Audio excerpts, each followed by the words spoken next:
able to transform the landscape, and they provide ecosystem services. For example, they'll help this landscape hold more water. Beavers are one of the cutest-looking animals, but what just 11 of them did in Scotland has left scientists stunned. On May 28, 2009, in the first licensed mammal reintroduction in British history, 3 family groups of Eurasian beavers, captured in Norway and quarantined for months, were released into freshwater lochs in Knapdale Forest. No beaver had lived in Scotland for over 400 years, so the story spread quickly and gained global attention. But what those 11 animals did next, with nothing but mud, sticks, and instinct, would reshape entire landscapes, create the world's cheapest flood control system, and ignite a serious conflict that nobody saw coming. Let's dive in. The return. After 400 years, for more than 400 years, there were exactly 0 beavers in Scotland. By the early 1600s, they had been hunted out of existence. And the reason was not just one thing, it was 3. Their fur was the first, thick, waterproof, and considered the gold standard for hats and coats across Europe. Then came the meat. In a strange historical twist, the Catholic Church classified the beaver's tail as fish, which meant it could be eaten during Lent. That alone increased hunting pressure.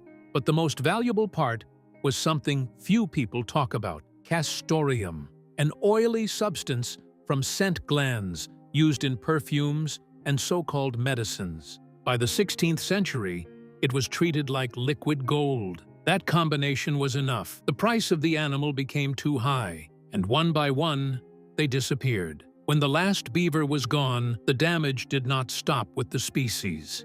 It spread into the land itself. Without dams, wetlands began to vanish. Slow, winding streams turned into straight, aggressive channels that cut through soil instead of holding it. The landscape lost its natural sponge. Entire habitats collapsed quietly. Species like water voles and amphibians lost the sheltered edges they depended on. What remained looked normal on the surface, but it was missing something critical. For centuries, that absence was simply accepted. Then, in 1995, the question returned: what if they came back?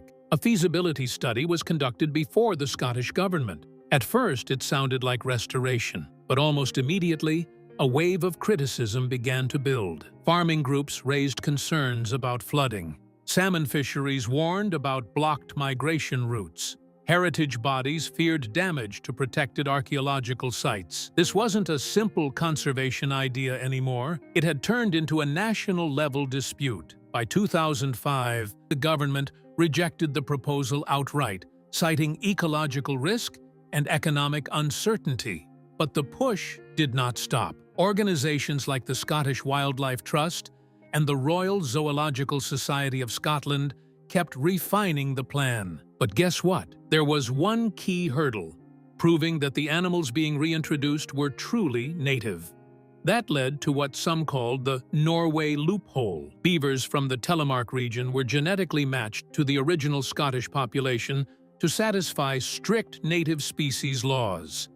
Finally, in May 2008, approval came, the first licensed mammal reintroduction in British history, but under one condition: it would be a trial, fully monitored, fully reversible. If it failed, every single animal could legally be removed. So, scientists selected only 11 beavers. They were quarantined for months at Whipsnade Zoo, tested, tagged, and cleared under strict veterinary and public health protocols. Monitoring systems were prepared in advance: GPS tracking, camera traps, DNA sampling, and independent oversight. After years of resistance, doubt, and long negotiations, everything was finally in place. All that remained was the moment they would be released. The moment everything started. On May 28, 2009, everything came down to a single moment. A convoy carrying climate-controlled crates moved slowly into Knapdale Forest, Argyll. Inside them were 11 Eurasian beavers, brought from the Telemark region of Norway. This was not a random choice. Telemark's landscape, cold, rugged, and water-heavy, closely matched the Scottish Highlands. These animals were not just selected, they were naturally prepared. At the edge of Loch Cuil Bar, the first crate was placed on the ground. Scientists, vets, and observers stood still, watching. Months of planning had led to this exact second. Some expected hesitation after transport. Instead, something surprising happened. The wooden door slid open, and the lead beaver moved. No pause, no visible fear. It slipped straight into the water, almost silently. And that was the first shock. By the end of day one, a breeding pair had completely disappeared beneath the surface. On May 29th, 2 more families were released at separate locations, Loch Collie and nearby freshwater systems. Each group was placed carefully to avoid conflict and give them space to settle. And each time the result was the same. They didn't stay, they didn't wait, they dove. For a moment, there was a real concern. What if they didn't stay at all? What if they simply swam out of the trial area and disappeared into the wider landscape? The entire controlled experiment depended on one uncertain factor, whether the animals would choose to remain. So the tracking began. GPS tags were attached to their tails, the only place that wouldn't disrupt movement. Scientists moved indoors, watching screens as the first digital signals appeared. Each animal also had a backup identity. If the technology failed, they could still be identified. But what mattered more was what happened next. Within 48 hours, the signals showed something unexpected. The beavers were not wandering randomly. They were targeting specific areas, weak points in water flow. Even before building anything, they had begun moving through underwater silt, clearing channels that had been untouched for centuries. It was instinct, returning as if it had never been gone. They didn't need time to learn the landscape. They started working as if they had never left it. And just like that, Scotland's natural sponge was back at work. Over the next decade, scientists tracked everything, every movement, every structure, every shift in water flow, not casually, but with full-scale monitoring, data collection, and long-term analysis. And as the data built up, a pattern started forming. It was a transformation on a scale no one could fully see in the beginning. There were 3 major changes, 3 effects so clear they forced scientists to rethink how entire natural systems actually function. And the first one started exactly where the beavers had entered, in the rivers themselves. Hydrology breakthrough. Before we even look at the results in the river system, we need to understand how beavers actually do all of this. Because honestly, it's not just impressive, it's strange. It all starts with one simple thing, the sound of running water. For a beaver, that sound is not normal background noise. It acts like a trigger, a signal that something is wrong, that water is escaping, that there is a gap that needs to be fixed. And their instinct is simple: stop it, cover it, silence it. In controlled tests, when scientists played the sound of flowing water through hidden speakers, beavers tried to bury the speakers with mud and sticks. They weren't following a plan, they were reacting. In Knapdale, they were doing the same thing, but across entire streams. They were silencing the river. Using wood, mud, stones, and plants, they began building structures that slowed the flow. And that's when the numbers started to change.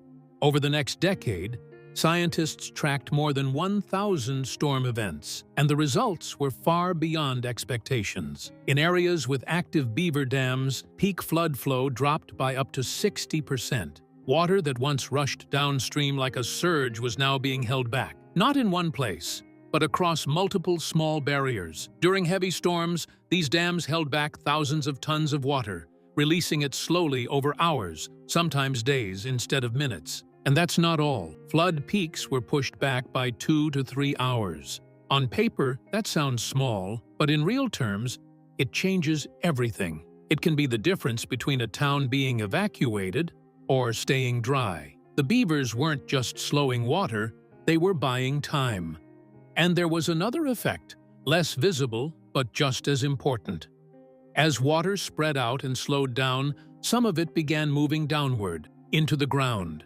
The pressure from the ponds pushed water into deeper layers, refilling underground reserves. The beavers were indirectly ensuring the river wouldn't run dry during a summer drought. Even the models struggled to keep up.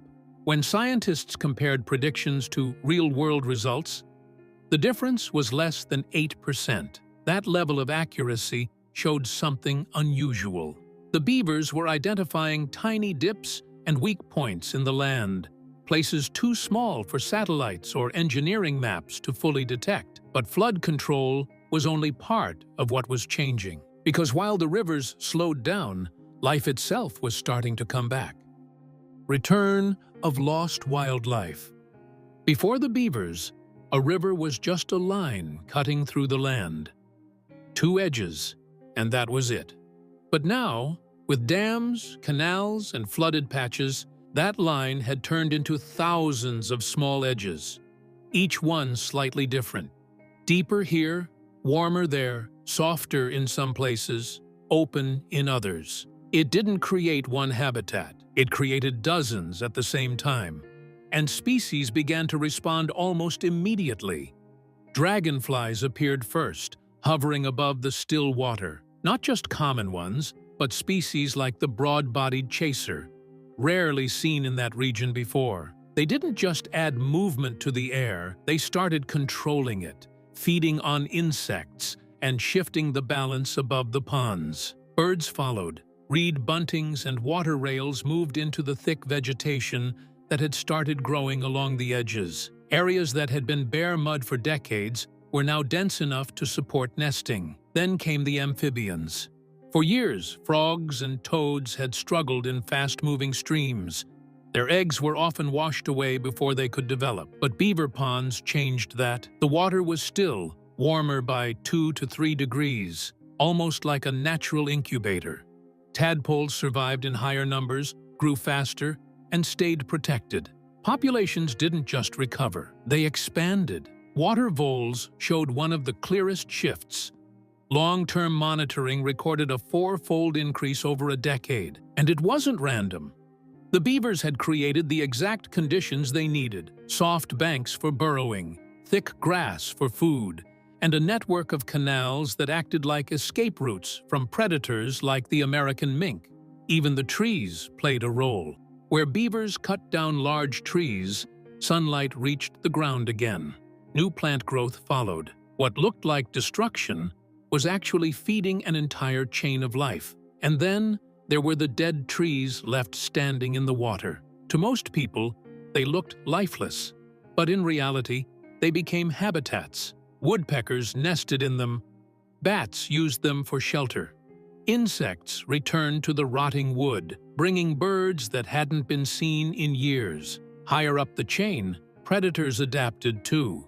Otters began appearing more often around beaver dams, not by coincidence, but by pattern.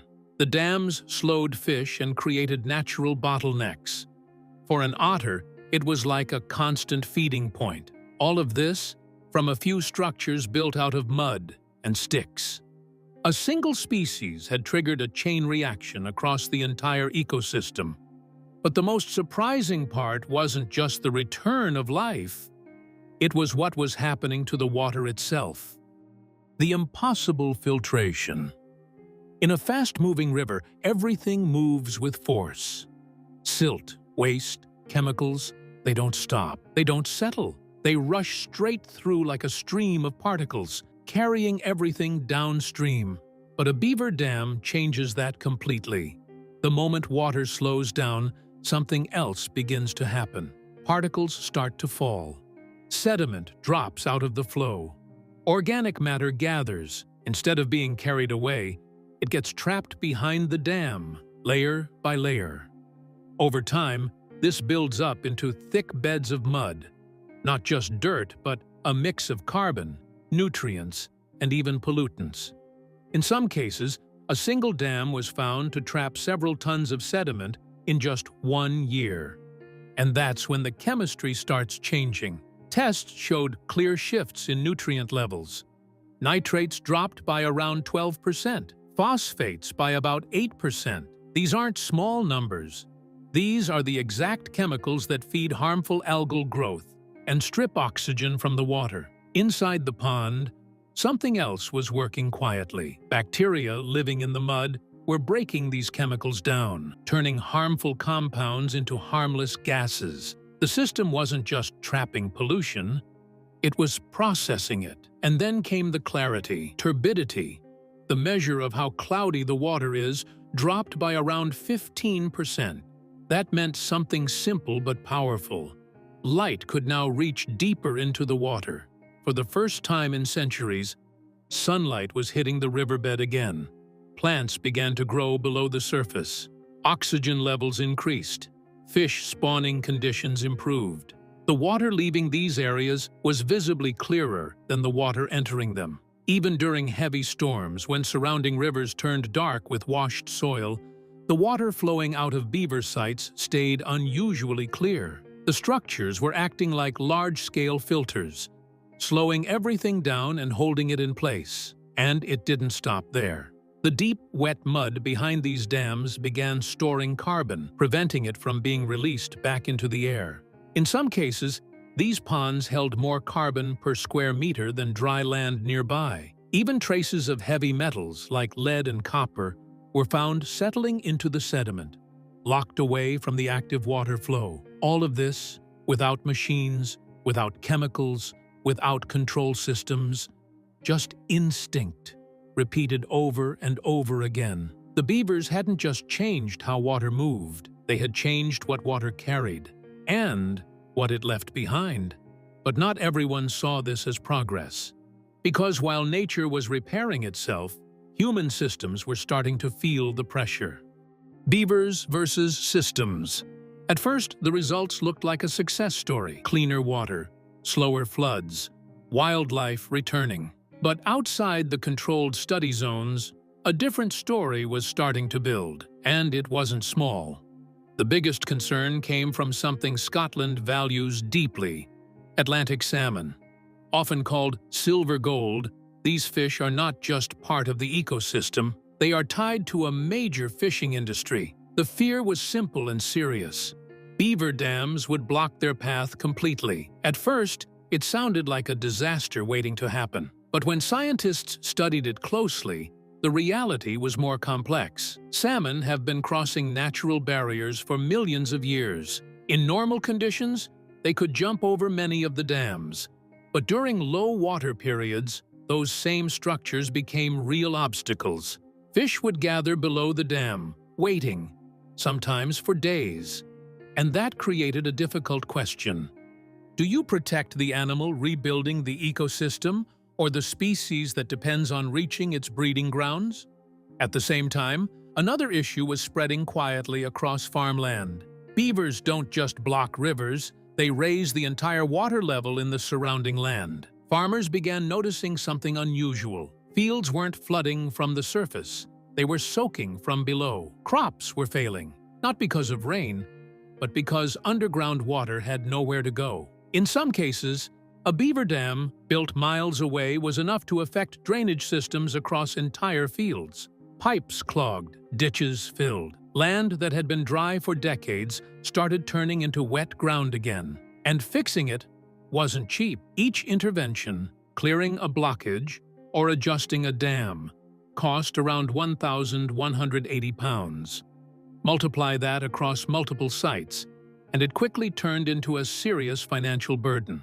Some even started calling it a beaver tax on agriculture, so the response had to change. Instead of destroying dams completely, which beavers could rebuild overnight, scientists began using more controlled methods. One of the most effective was dam notching, cutting a narrow 30-centimeter gap at the top, just enough to let water and fish pass through, while leaving the structure mostly intact. It worked. In trials, up to 94% of salmon successfully passed through these managed dams. Other solutions included hidden flow devices, pipes placed through the dam to control water levels without triggering the beaver's repair instinct. It became a constant balancing act, but the tension went further. Beavers began cutting down mature trees, even ones that had stood for centuries. In some cases, authorities issued licenses to remove problem animals entirely.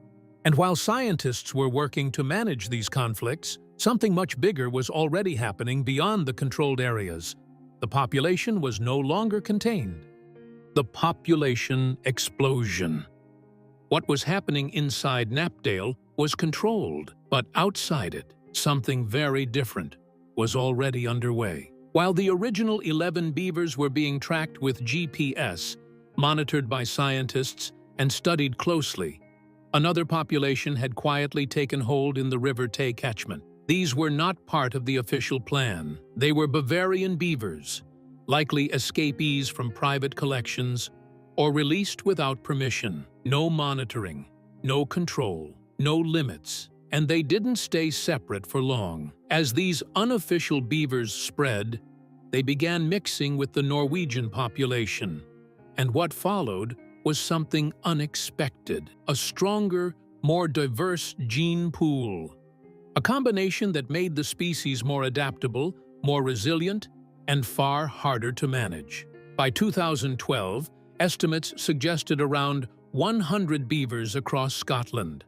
By 2024, that number had crossed 2,000, and it wasn't slowing down. The population has been growing at a rate of 15 to 20% every year. In the Tay Basin alone, more than 150 family groups now occupy the waterways, and they are not staying in one place. Beavers have started using Scotland's old canal systems as travel routes, moving between rivers, crossing regions, and expanding their territory faster than expected. The experiment was no longer contained. It had spread, and at that point, the response had to change.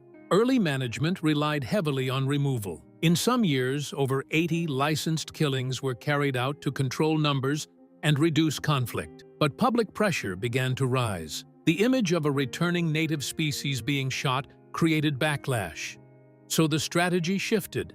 Instead of lethal control, relocation became the focus. By 2022, a national plan was introduced.